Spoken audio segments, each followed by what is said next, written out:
Kabla! Klingon Blood Wine after 1 year. Now, this was good before. It's one of Derek's favorites. How is it now? Well, let's find out. This is 15%, by the way. And it is a little over a year because this was bottled 1 year ago. And yes, that is just a screw cap. Nothing fancy. But let's pour some. Ladies first, as always. Pretty color. I'll tell you what, it lives up to the name, Blood Wine. But we know what you want to see.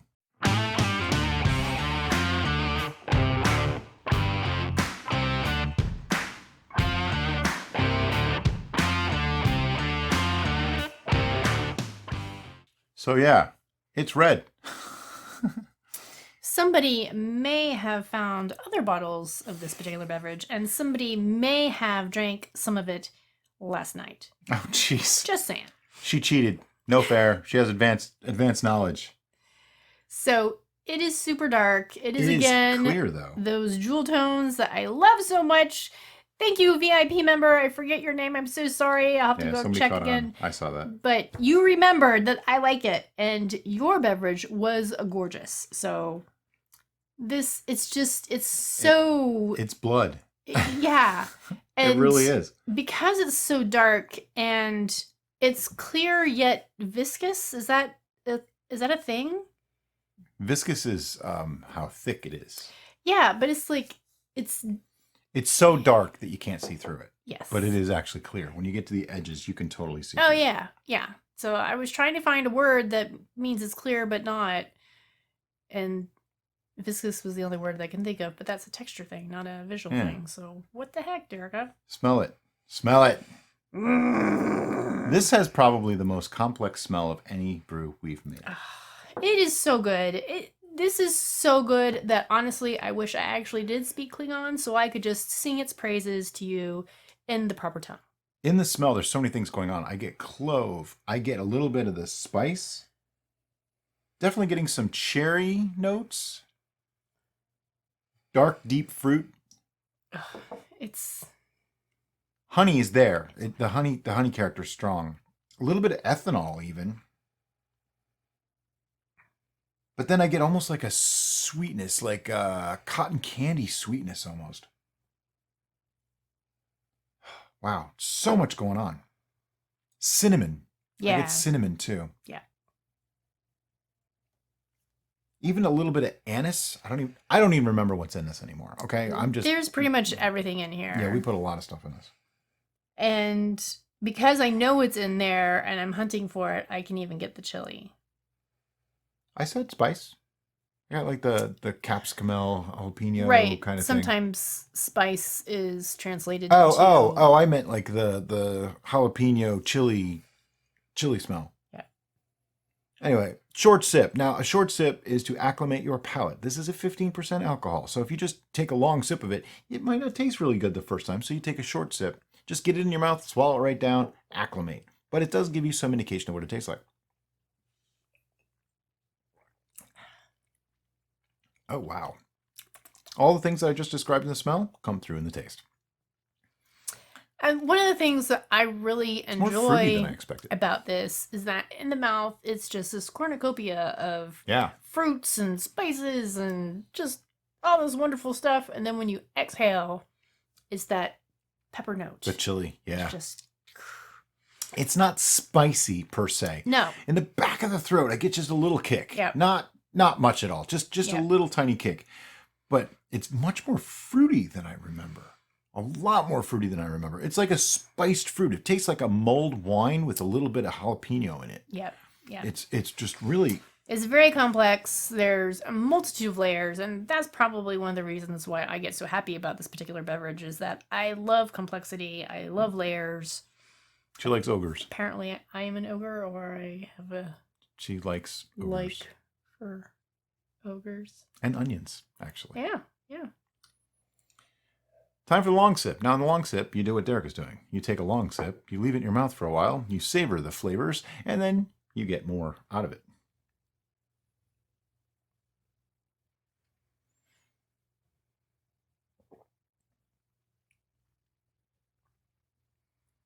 All right. There's so many things going on there.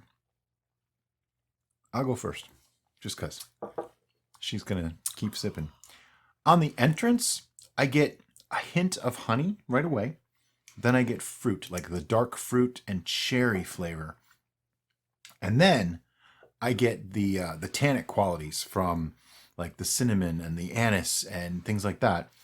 A little bit of a, not bitter in a bad way, but the bitterness of that tannin comes through. It gives you a nice, like you feel it in your mouth. You know there's something there. Then as I swallow, tiny little bit of the capsicum from the chili hits. And then I still get the honey flavor with it. And honey and chili are the most incredible things together. Capsicum is an amazing thing. And this is just this is a very complex capsicum is really what this is. And I said that totally bad. Very complex capsicum. Yeah, say that 4 times fast. Well, it is. I don't think there's actually honey in this particular beverage. I don't remember the recipe. I taste honey. I don't care. But I'm not getting the honey, but part of that is maybe I'm just getting the fruit and sugar sweetness then. Yes. I'm definitely getting sweetness, but I'm not attributing that to honey. Can you tell we don't review the other videos before we make these? But for me, I'm just getting super juicy, rich, like almost overripe fruit. And it's all the dark fruits. I get plum first, and then it moves into the cherry region. And then there's like a little tinge of apricot. And if you think about it, when you eat apricot, it has like that extra bright kind of bitey essence to it. And so there's like a little bit of that in there too. Where plum, to me, is very smooth and velvety and mellow. So that's all the different ranges that I'm getting fruit-wise. I still get honey. I think you're right. There's no honey in this. But yeah. I taste a honey character. And I have a vague tickling in my mind that we got honey notes from it when we initially tasted it. So it's possible. I think it's just the combination of everything that we put in there. Dark dried fruit gives it that velvety feel that makes you think the sweetness is from honey. Mm-hmm. Plus, I'm so used to brewing with honey. Yeah. Yeah. But I'm not getting the bitterness on the back end that I get with honey. So that tells me this is not a mead. No, it is a wine. Yeah. This is very nice. I see why she likes it. It's more her thing than mine. But I can appreciate it for what it is. And that's the secret to homebrewing too, is you may not love everything you make, but if you can appreciate it for what it is and the qualities that it has, then you can evaluate how well you did and be able to be unbiased. Yeah, that's awkward. In your next brew and be able to do things that you want to do rather than go, oh, well, I just didn't like that one, and starting over from scratch. Learn from the experience and get better each time. I remember when we were coming up with the concept of how we were going to brew an actual wine based off the Klingon wine, blood wine idea, is that we were just coming in with all these harsh notes, and we weren't being discordant on coffee purpose, but we felt like that grit, that roughness was appropriate for but blood wine's actually sweet. The Klingon blood wine. And we knew that Worf liked his young. Worf liked his young and sweet. So we were going to use that as our sweetness gauge. But all those weird things that we put in here come together really nicely. So nicely that if I pick one and try to mentally remove it from the mixture, it's just wrong. Kind of breaks the balance. It's wrong. And it's one of the things that I love so much about this brew is that this is a concept beverage, and the concept, the application, the final result is infinitesimally better than what the actual concept was. So that's just wonderful. Mm-hmm. So far, you've liked both of those that we did, though, the Fey wine and the Klingon Blood Wine. This one I like more than the Sure. But you liked the Fey wine too. The Fey wine, I to me, when we were making The concept that, was better than the reality. yes, it This one, the sounded reality's better than like the concept. that should be a lovely beverage, and then when it wasn't as lovely as it sounded like it should be, and what it smelled like it should be. Oh yeah, it smelled way better than it Then tasted. that was really disappointing. This seemed like it was just we were throwing everything but the kitchen sink in together, and how could that possibly be something so wonderful? Well, it is. It is. I'm impressed with this one. I have to admit, this was not my favorite when we've tried it before. It was good. Wasn't like overly enthusiastic about it. It was good. I try to be as honest as possible. Derica can't not be honest. It's like a thing. She's like a fae. She can't lie. It's really bad. It's really bad. No, it's really good. It's kind of awesome. You can ask her anything, and she'll tell you the truth. And if In I a just good or bad way. if I but just she will- pause and look at you, all you have to do is just read my face. That I means have you to don't s- wanna I don't have know. to say anything. Just read my face, and you're like, oh, okay, it's that bad, huh? Yep. Why do you think I've become a better cook? Because she gives me honest feedback. I actually try not to make eye contact if it's. I'm just eating my food. For the most part, I take it pretty well. But he is a really good cook, so it does help. I don't have to avoid eye contact. Yeah. Overall, super complex. Lots and lots of things going on in this. But let's move on. Pairings. This would be great to have anything that you would have a red wine with. Gak. I've never had gok that I'm aware of. Although when I was a kid, supposedly I did eat a worm once, which is the closest thing to gok. I don't remember doing it, but someone told me I did. This would be great with desserts. It would be great with like a wine, a cheese and crackers and fruit. You can eat this with pasta, with like a marinara sauce, lasagnas, things like that. Yeah, pizza. It's a little on the sweeter side. It's not sweet, but it is a little sweeter. So you want to kind of pair it with things that would offset that sweetness or complement that sweetness. It would go great with like a red meat or pork and things like that. I don't know about chicken as much. Chicken might be a little too bland. This is quite powerful. It depends on how the chicken was. Yeah, it depends on the dish. Yeah, if it's like barbecue chicken. Yeah. Sure. Yeah. This would actually go really well with spicy barbecue. Yeah, with Korean barbecue. Yeah. Oh. As far as cooking with this, I would put this in chili. I would definitely put this into like tomato sauces and things like that. The rich, heavier stuff, even like a little bit of a beef, lamb, or pork stew, I would put this in. Probably not as much, but I would put it in there. It's got a very red wine reminiscent flavor. So as much as it's very powerful and has a lot of complexity, it still has that neutralish.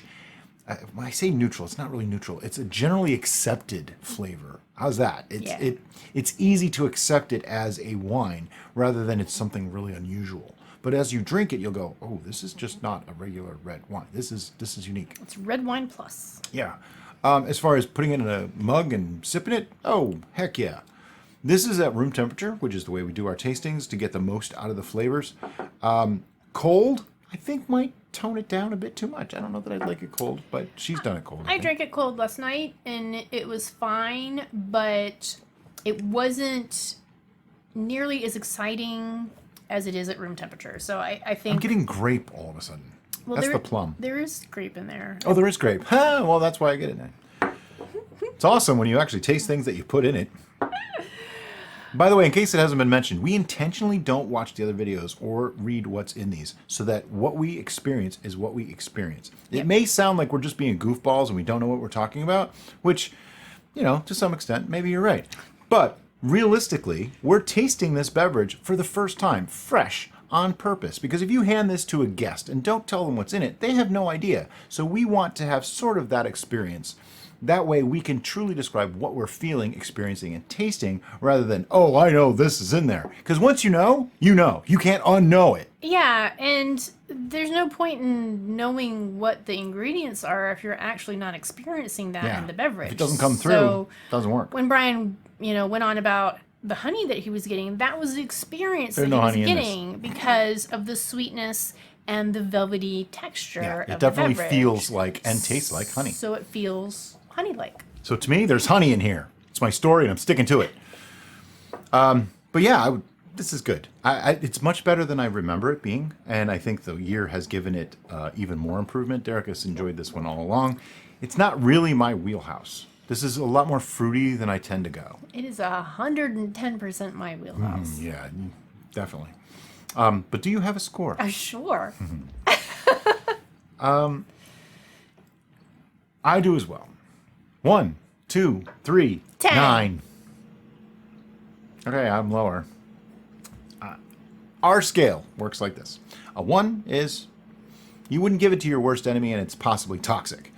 It's toxic. You can't have this. Yeah. A 10, it's, for all intents and purposes, perfect. It cannot be improved without drastically altering the recipe so much that it's unrecognizable as itself. A 5, though it is in the middle, actually is a good number. It means we like it. I would drink this. It's something I would reach for intentionally. I gave it a 9 because, to me, I think it's a little too sweet. That's my biggest complaint. I think it's just a little bit too sweet. Now, I know when you take the sweetness away, other things get out of balance and things like that. That's why it's not a 9.5, but it's a 9. Because if only the sweetness was necessary, then it would be a 9.5 to me. But it's a 9 because I feel like I would have to play some balancing with the various ingredients to really make this better and still have the complexity and balance that it has. So it's not just the sweetness level. There's other things that would have to come into play.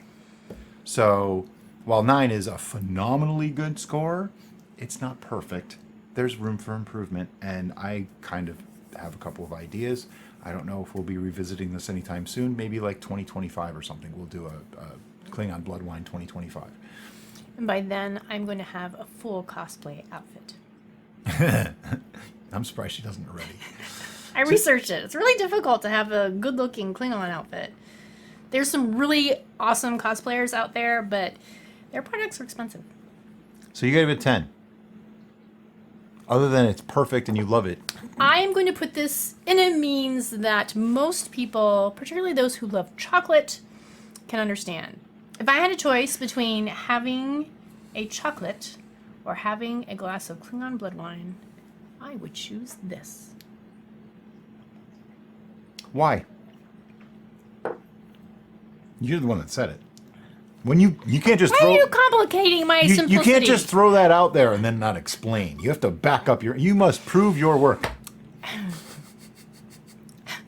I'm going to punch you. I hated that when I was a kid. The answer is 42. Okay, Can you explain how you got there? No, but I'm right, aren't I? Doesn't matter how I got there. The reason why this is better than chocolate is because it has so many more layers. Yes, I licked her hand. Than chocolate. And I'm just repeating myself. I love layers. This has layers. I love this beverage. The end. Careful.